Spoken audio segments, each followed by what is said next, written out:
प्रदेश की सियासत में हलचल तेज हो गई है क्योंकि 13 नवंबर से 23 नवंबर तक 9 विधानसभा सीटों पर होने वाले उपचुनाव ने सबका ध्यान खींचा है। ये चुनाव सिर्फ सीटों का नहीं बल्कि प्रदेश में एनडीए और इंडिया गठबंधन की साख का भी सवाल है।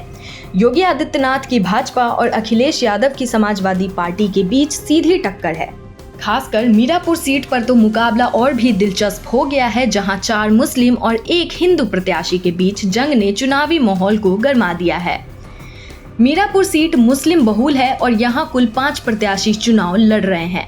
4 मुस्लिम और 1 हिंदू उम्मीदवार होने की वजह से चर्चा है कि अगर मुस्लिम वोट बढ़ता है तो इसका सीधा फायदा बीजेपी गठबंधन को मिल सकता है। जयंत चौधरी की पार्टी आरएलडी के खाते में आई इस सीट पर उन्होंने एक हिंदू प्रत्याशी मिथिलेश पाल को उतारा है। उधर समाजवादी पार्टी से सुंबुल राणा, बहुजन समाज पार्टी से शाह नजर, आजाद समाज पार्टी से जाहिद हुसैन कोट और एआईएमआईएम से अरशद राणा मैदान में है। मीरापुर में जातीय समीकरण बेहद पेचीदा है। इस सीट पर 3.23 लाख मतदाता है, जिनमें करीब 1.25 लाख मुस्लिम हैं। इसके अलावा दलितों के 57,000 वोट हैं और 28,000 जाट, 22,000 गुर्जर और 18,000 प्रजापति मतदाता है।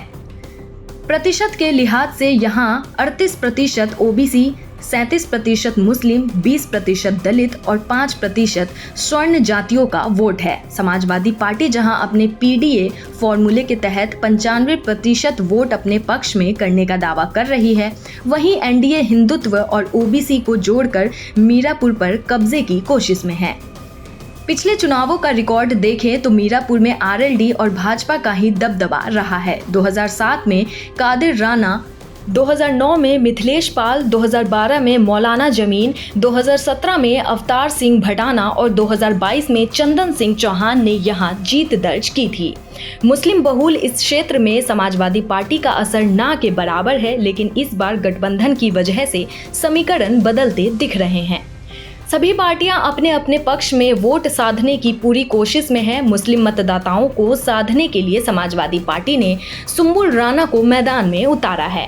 जयंत चौधरी ने आरएलडी से मिथिलेश पाल को उतारकर जातीय कार्ड खेला है। वहीं भाजपा ने अपने हिंदुत्व एजेंडे को आगे बढ़ाते हुए एनडीए के साथियों को साथ जोड़ा है। इससे पहले खतौली में जयंत चौधरी ने इसी तरह की रणनीति अपनाई थी, जहां उन्हें सफलता भी मिली थी।